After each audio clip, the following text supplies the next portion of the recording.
Kat Cood is the founder of Binary Tattoo, with a mission to help safeguard your data and protect your digital identity.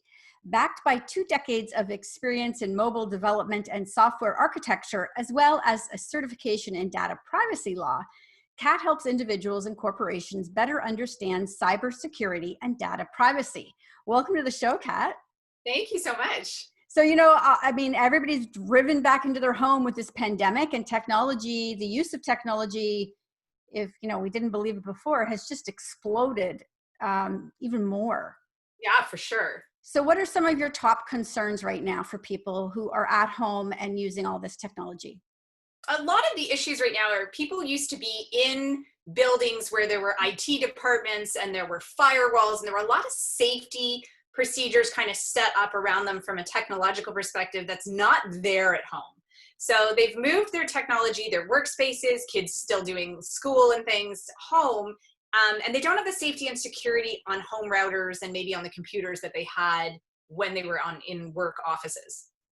Yeah, because, I think about government agencies right now, like CRA and maybe a Family Responsibility Office and all of those things. Are they accessing my private information from their homes? They could be. So there are safe ways to access information and to transfer information. And most of them come through a VPN, which is a virtual private network. And a lot of companies will have their own tools. So if you work for a company and you've been sent to work from home and they tell you to use certain tools or certain ways to transfer documents, you need to use those tools. They are there for a reason. They might be a pain in the butt. They might be a little harder to use than what you're normally using, but you can't just send confidential documentation or privacy or any kind of that information through your Gmail account or through a regular account or even your router. So your router, it needs to be protected and needs to be updated so that someone can't intercept the information that's leaving your house. Okay. All right. So you talk about, we recorded a longer podcast. I encourage everybody to go over and listen to that. It is quite interesting, but you mentioned that privacy is your responsibility. So how do people take control of that in the internet? I think the first thing everyone really needs to acknowledge is that all of these companies do not have your best interest at heart, right? The Facebooks really are not trying to connect the whole world, and Google isn't just there to provide the information when you need it. These are obviously, we all know how much money these companies make, and they make that money from your data. So anytime you're using any service or any app, the default on all of the privacy settings are going to be in favor of the company. So the first thing you can do on anything is to check your privacy settings. Okay.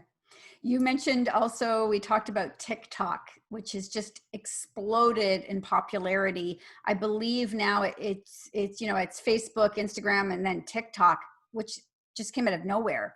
So what are the big concerns in and around TikTok? So TikTok is not a North American based app. It comes out of China.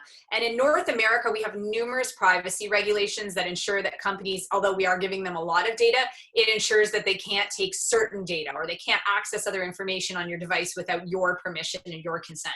TikTok doesn't have any of those regulations. So they are pretty much taking location and video and they're reanalyzing your video. Again, they're following you wherever you go. They could be turning on your microphone. And from a North American perspective, we don't have control over that. So India, as a country who has their own privacy act, has now banned numerous Chinese apps, including TikTok and WeChat, which is one of the biggest apps in the world. India has now banned those apps from anyone living in India to be able to use them because of the sheer amount of data and privacy concerns that they have. That's shocking to actually hear that it's been banned. So that means that they are stealing that information essentially then. Yeah, pretty much. So I like to say, like, again, I talked about it in the podcast. If you're wearing a lapel pin with a little spy camera on it and a microphone and all your information is going back to China on what you say and what you do and where you go, if you're comfortable with that and that's a good trade-off for you to be able to post your videos, then that's what you're doing. There is a high risk for kids though, because again, that video is being taken and being analyzed. And it's also looking at who you're connected with on TikTok. Yeah. So we talked a little bit in the podcast about, how the data is being used and these apps and things, especially as it pertains to women. So what are some of your biggest concerns about that around women? One of the big things I've seen with women is actually dating apps. So if that's something you are using, often when you take a picture, and again, unless you've turned it off, there's something called metadata, and metadata is information that's attached to all your files and all your digital files. So when you take a photograph, your phone is assigning the location of exactly where you are in that photograph. And when you post it on something like Instagram or Facebook, they strip that data out. But when you post it on some dating sites, some do and some don't, that data might still be there. So you're now putting yourself up as a woman who potentially lives alone with your address potentially in the photo. And so that becomes a bit of a risk. Same thing happens a lot with Tinder. You can actually, they have pre-programmed profiles, and they'll triangulate in onto a single woman, and they can pretty much within 100 meters figure out where she is, and then it's pretty easy to go find her. So I could happen to men too, but this particular risk seems to affect women more than it does men. Okay. So and last one, Facebook. It's a biggie. What do you recommend? So if you're already on Facebook, to say the damage is already done, the damage is already done. Like whatever data you have since put on Facebook, whoever you've connected to, whatever photos you've shared in the past, Facebook already has them. They're not giving them up. Even if you deleted your account today, they are still going to maintain a file that has everything on you.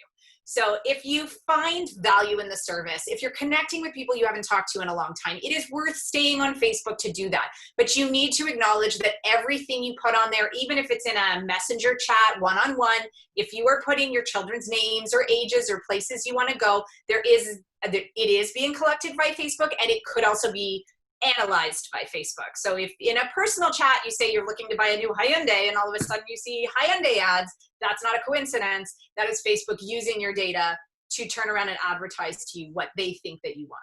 Right. Because as you said, if you're not paying for the product, you are the product. You are the product. Excellent. So if people want to connect with you, where can they go?